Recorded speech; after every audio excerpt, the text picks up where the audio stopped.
The death of the little hen.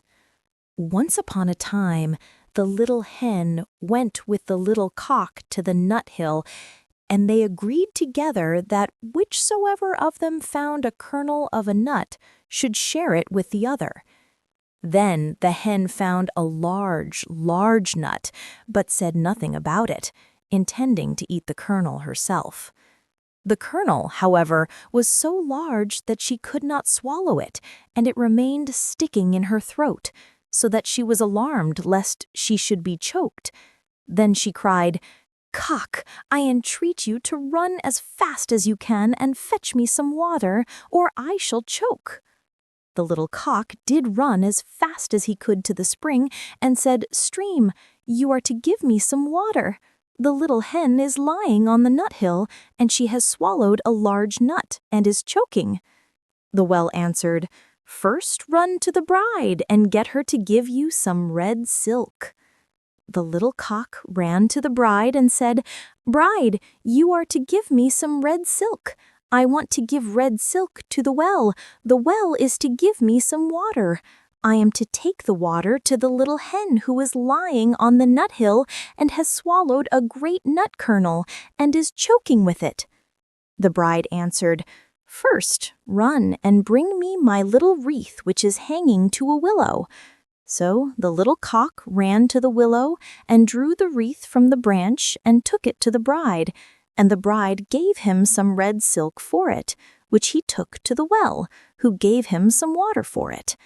Then the little cock took the water to the hen, but when he got there, the hen had choked in the meantime and lay there dead and did not move.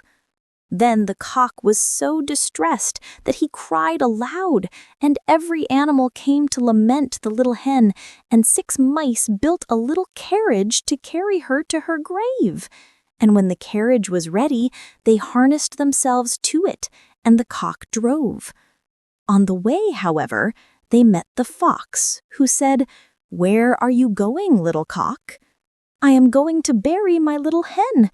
May I drive with you?" "Yes, but seat yourself at the back of the carriage, for in the front my little horses could not drag you." Then the procession went onwards, and they reached a stream.